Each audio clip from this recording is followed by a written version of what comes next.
नमस्कार मित्रों, mission educator में आपका स्वागत है। जैसा कि आप पिछले वीडियो में देखे होंगे कि बौद्ध धर्म के कुछ अभी तथ्य बचे हुए हैं, आइए उन्हें पूरा करते हैं। जैसे कि कल एक छूट गया था, मौसी उनकी सिद्धार्थ की मौसी प्रजापति गौतमी तो सिद्धार्थ का लालन पालन करती हैं। उनके जन्म के उनकी माता का देहांत हो जाता है लगभग उनके जन्म के 7 दिनों के अंदर। तो उनकी मौसी उनका लालन पालन करती हैं, अर्थात धाया माँ की तरह, और यही बनती हैं प्रथम महिला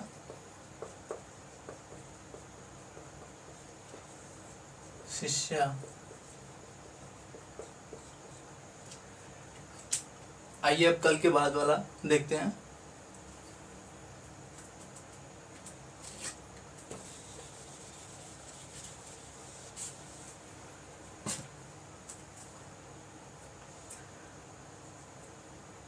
सिद्धार्थ ज्ञान प्राप्त करने के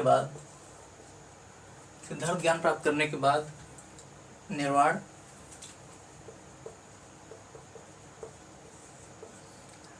का अर्थ होता है कि बंधन से मुक्त हो जाना, अर्थात जीवन और मरण के चक्र से छुटकारा पाना को निर्वाण बोलते हैं।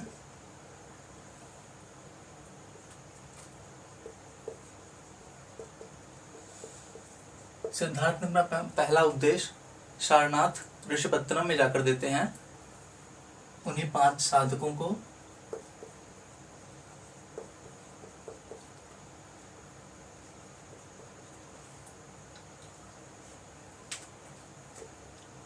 कौंडिन्य,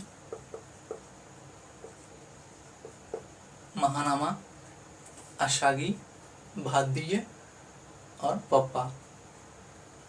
और फिर ये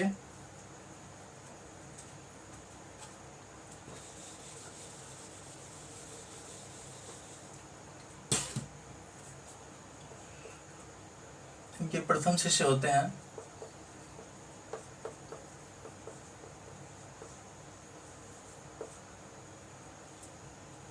आनंद एवं इनके प्रिय शिष्य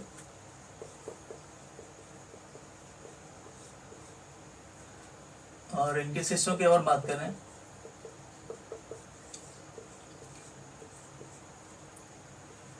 पुरुष शिष्यों में और महिला शिष्यों में।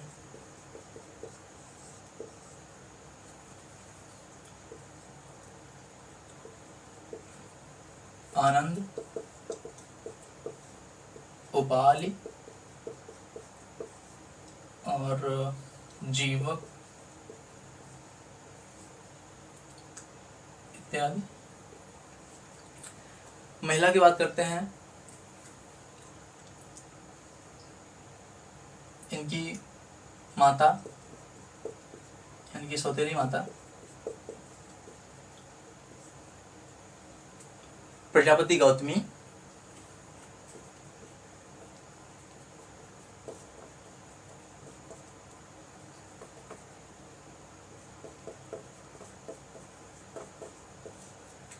और इनकी पत्नी यशोधरा तथा आम्रपाली जो वैशाली की गणिका थी।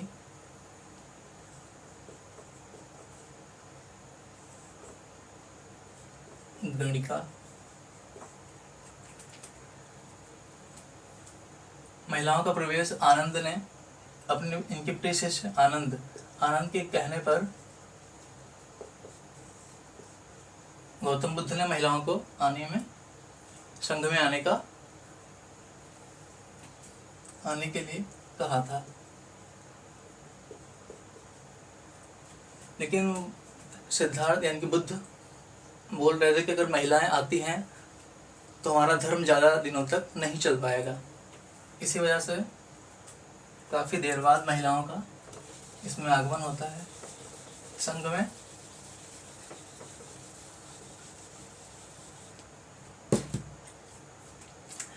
बुद्ध सर्वाधिक उपदेश अपना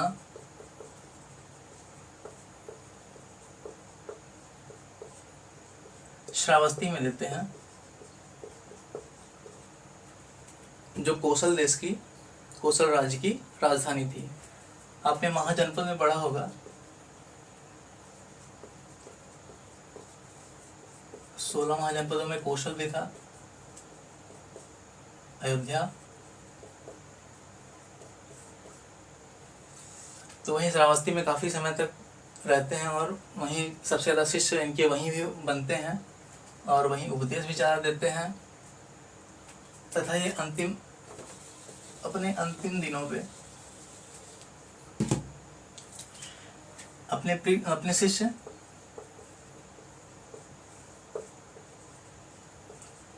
चुंद लोहार के यहाँ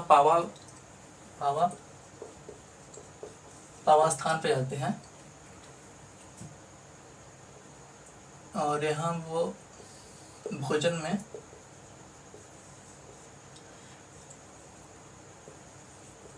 सुअर का मांस खाते हैं, जिससे अतिसार रोग से पीड़ित हो जाते हैं। ये अतिसार रोग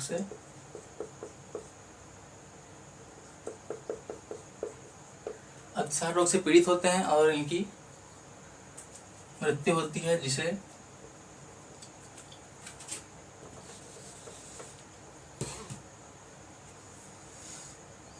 महापरिनिर्वाण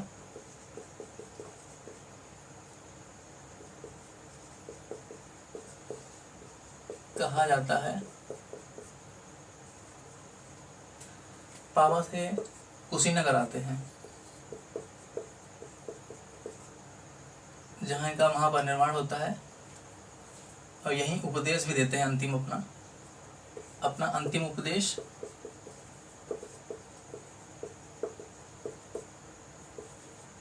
सुभद्र को देते हैं। सुभद्र को अंतिम उपदेश देते हैं और यहाँ उनका परिनिर्वाण हो जाता है। इसका प्रतीक माना जाता है स्तूप।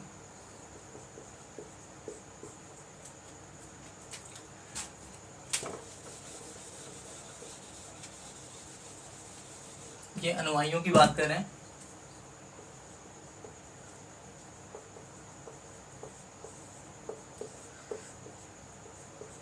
दो भाग बढ़ जाते हैं, एक भिक्षु भिक्षुणी और दूसरा जो है उपासक और उपासिकाएं। भिक्षु भिक्षुणी,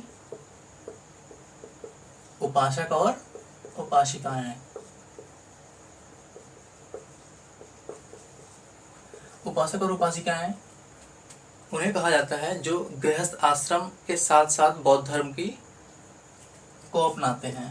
गृहस्थ आश्रम के साथ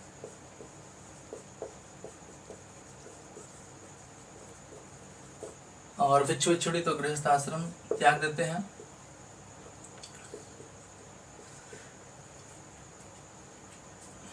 और बात करें हम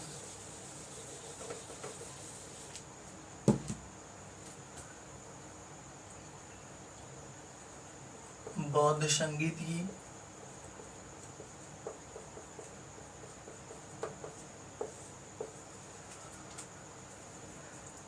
चार बौद्ध संगीतियाँ होती हैं, 483 ईसा पूर्व में, 383 ईसा पूर्व में और 247 ईसा पूर्व में तथा 1 ईसा पूर्व में होती, मतलब 1 ईस्वी में होती है, लगभग 102 ईस्वी में। और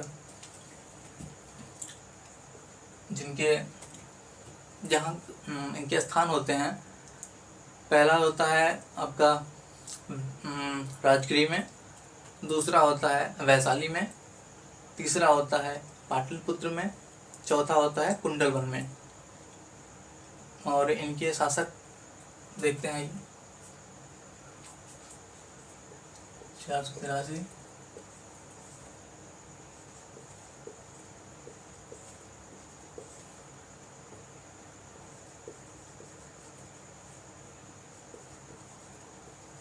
ईसवी है और ये ईसा पूर्व।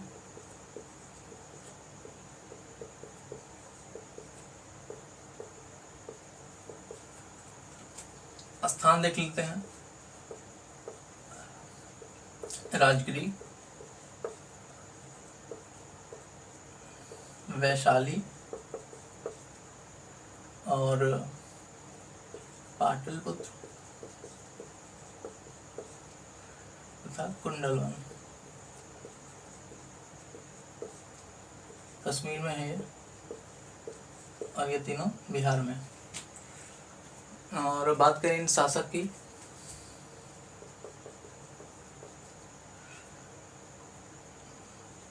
अजातशत्रु, कालाशोक, अशोक और कनिष्क होते हैं लास्ट। बात करें इनके अध्यक्ष की, तो प्रथम अध्यक्ष होते हैं महाकश्यप, द्वितीय होते हैं शबाकामी या शुभुकामी,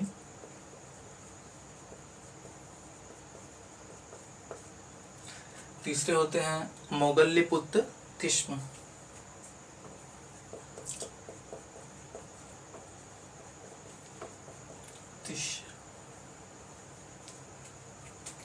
और चौथे होते हैं वसुमित्र।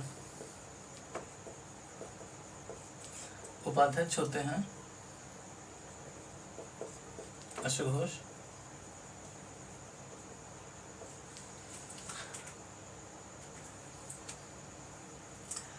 इसकी एक ट्रिक है दोस्तों, आइए ट्रिक के माध्यम से देखते हैं।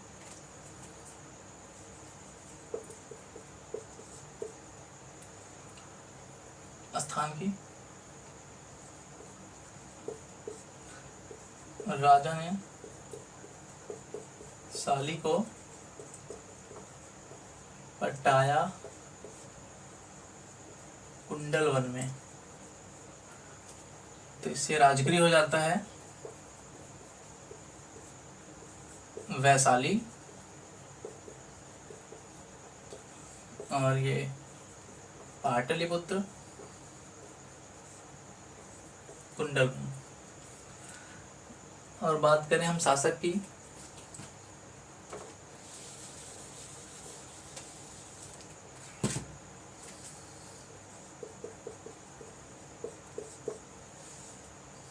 शासक में आकाक से तो आप समझ गए होंगे, सभी का पहला पहला पढ़ लिया गया है। इसी तरह अध्यक्ष का भी है।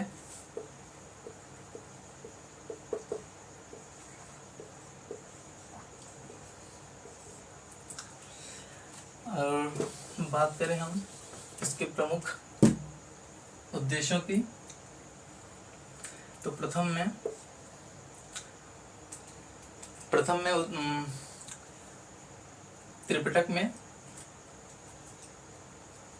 त्रिपिटक का पहले समझ लेते हैं हम लोग।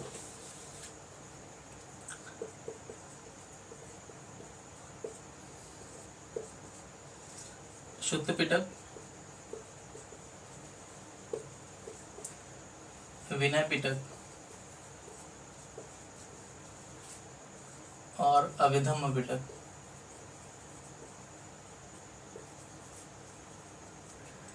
जिसमें से सूत्र पिटक और विनय पिटक जो है ये पहले में आता है, और अभिधम्म पिटक का थर्ड में, तीसरे में स्थान मिलता है इसे। और दूसरे का बात करें हम लोग, दूसरे सभा की उद्देश्य या दूसरे सभा में कुछ महत्वपूर्ण बातों को देखते हैं। इसमें सभा का दो भाग हो गया था, एक महासांख्यिक, दूसरा थेरवाद। थेरवाद में बढ़ गए थे। महासांघिक वो थे जो बौद्धों के लिए नियम बना था, बौद्ध भिक्षुड़ियों के लिए, भिक्षुड़ीय उपासक, उनको लेकर मतभेद हो गया था दोनों में। जो परिवर्तन के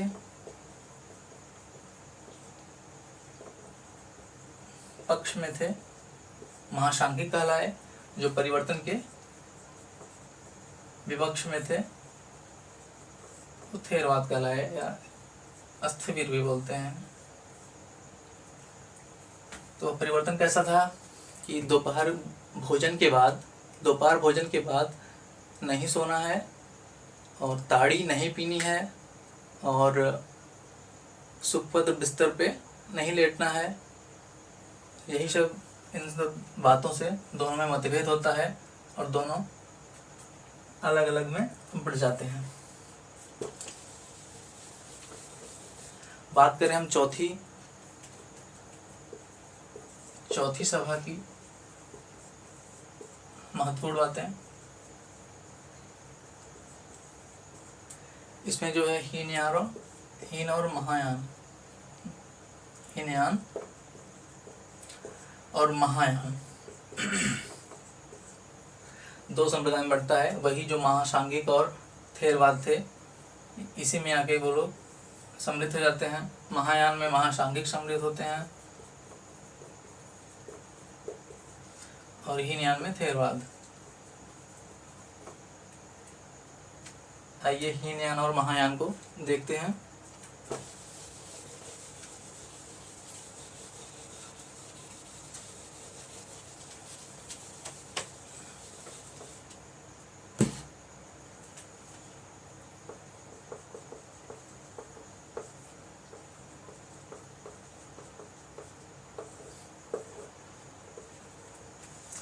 हीनयान लोग बुद्ध को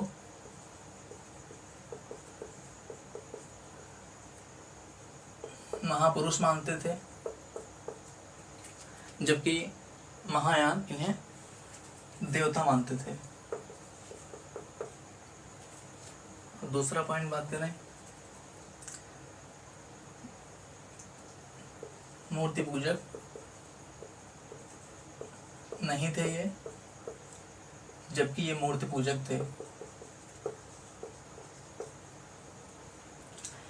थर्ड पॉइंट की बात करें तो हीनयान में मांस खाना वर्जित था,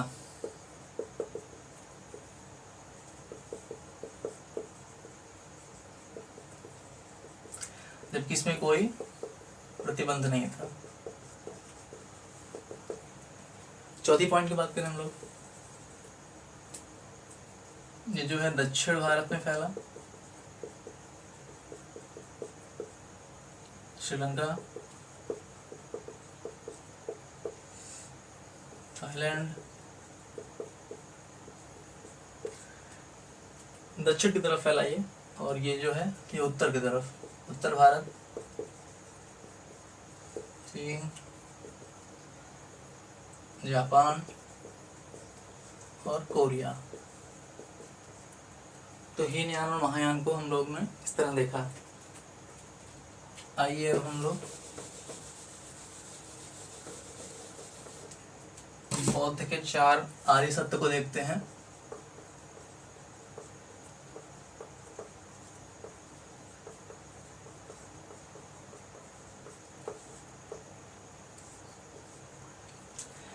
चार आर्य सत्य देते हैं: दुख समुदाय, दुख निरोध गामिनी प्रतिपदा। दूसरा दुख समुदाय, थर्ड है आपका दुख निरोध, फोर्थ है दुख निरोध गामिनी प्रतिपदा। दुख का अर्थ है कि सारा संसार दुखी है। बुद्ध ने कहा था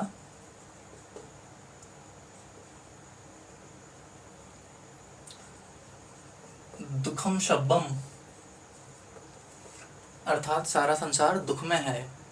और दुख समुदाय की बात करें हम लोग तो हमारा जन्म से लेकर मृत्यु तक हम पूरा जीवन दुख में रहते हैं। जन्म हमारा दुख है, मृत्यु हमारी दुख है, और अप्रिय मिलन किसी का दुख है। और दुख निरोध की बात करें, दुख निरोध का मतलब होता है दुख का दमन करना, अर्थात तृष्णा की समाप्ति। तृष्णा अर्थात इच्छा या लिप्सा, इन सब की समाप्ति ही हमारा दुखों से दूर करने का एक कारण है। और इसकी बात करते हैं फोर्थ, दुख निरोध गामिनी प्रतिपदा, अर्थात जो मार्ग है वो कौन सा मार्ग है इन सब दुखों से दूर करने का, वो है अष्टांगिक मार्ग। आइए अष्टांगिक मार्ग को देखते हैं।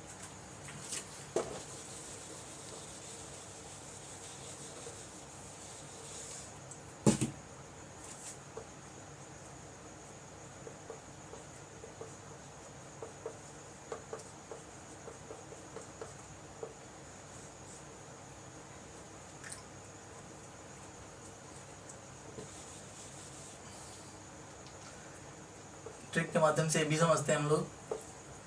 एक व्यक्ति है वह कसम खाता है कि 10वां व्यक्ति जो है वो व्यास है। तो आइए देखते हैं हम लोग कैसे लिखेंगे इसे। 10वां कसम व्यास, व्यास इस तरह लिखेंगे। 8वां को देखते हैं हम लोग, सम्यक दृष्टि, सम्यक संकल्प, सम्यक वाक, सम्यक कर्मांत, सम्यक स्मृति, सम्यक व्यायाम और सम्यक आजीव, और अंत में सम्यक समाधि। आइए सबका मतलब देखते हैं। सम्यक दृष्टि का मतलब है सद्विचार की दृष्टि से सबको देखें हम लोग। कैसे देखें? सद्विचार की दृष्टि से। और दूसरा संकल्प, अर्थात हम लोग विचार करें कि अहिंसा नहीं करेंगे, सबका विचार करते हुए चिंतन करें। वाक में हम लोग प्रिय बोले, सदाचार के तहत हम लोग प्रिय बोले, अप्रिय ना बोले। कर्मांत का देखते हैं हम लोग, बुरे कर्मों का अंत, अर्थात हम लोग दया और सत्कर्म, अहिंसा आदि सत्कर्म करें। और स्मृति की बात करें हम लोग की, इसमें मिथ्यापूर्ण बातों को त्याग करें, मिथ्यापूर्ण बातों को त्याग करें। और व्यायाम की बात करें हम लोग,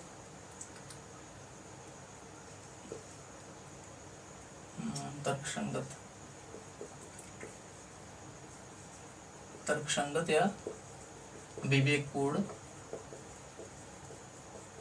बात करें। आजीव अर्थात हम अपना जीवन सद्विचार से जिए। समाधि की बात करते हैं हम लोग लास्ट में।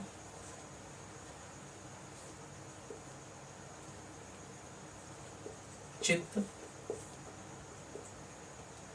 और एकाग्र, चित्त और एकाग्रता की तरह हम लोग विचार करें, यानी कि समाधि। तो यह हमारा अष्टांगिक, बौद्ध का अष्टांगिक मार्ग जो निर्वाण की तरफ ले चलता है, अर्थात ज्ञान की तरफ। आगे देखते हैं हम लोग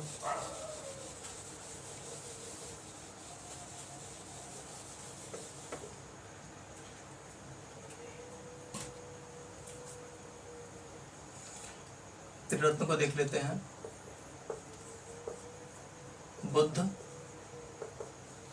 बुद्ध, संघ और धम्म।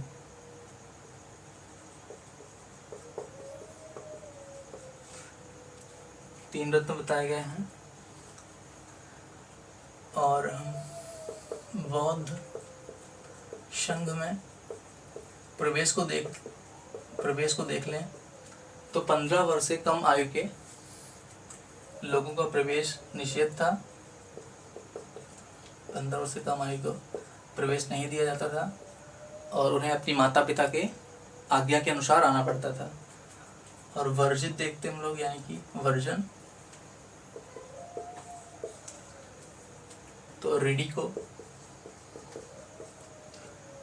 सैनिक को और ऋणी सैनिक, अस्वस्थ और विकलांग इत्यादि को वर्जन किया गया था कि ये लोग शामिल नहीं होंगे बौद्ध संघ में। तो आइए हम लोग बौद्ध ग्रंथ के बारे में कुछ देखते हैं।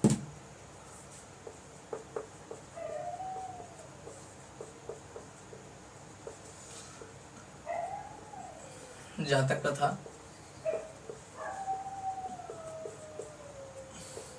जिसमें बुद्ध की पूर्व जन्म की कहानियां हैं।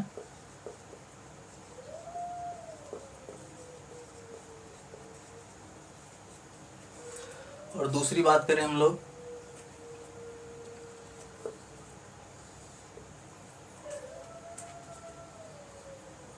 मिलिंद पन्नों की,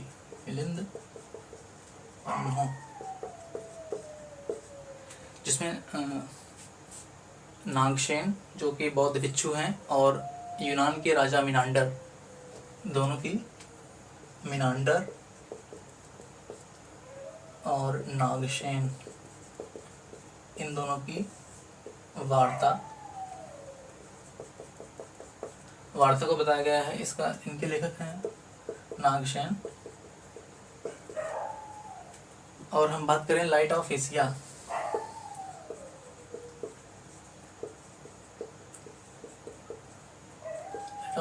के लेखक की, तो इसके लेखक हैं एडविन अर्नाल्ड, इसके लेखक हैं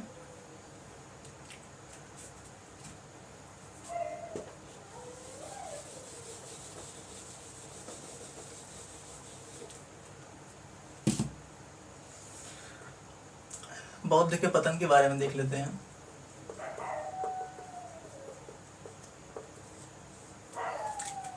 बौद्ध के पतन के लिए कर्मकांडों का फिर से शुरू होना। जिस कर्मकांड को छोड़कर ये लोग वापस आए थे बौद्ध धर्म में, उसी कर्मकांडों को ये लोग फिर से शुरू कर दिए। और भोग विलासी जीवन,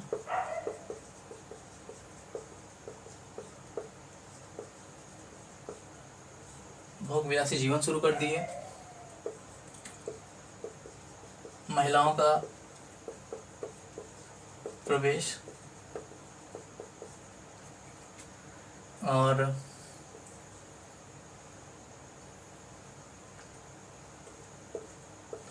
अनेक संप्रदायों में बढ़ जाना।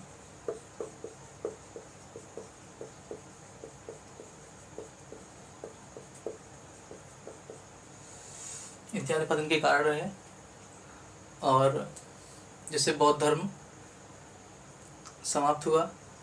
फिर हम आगे अगले वीडियो में मिलते हैं। धन्यवाद।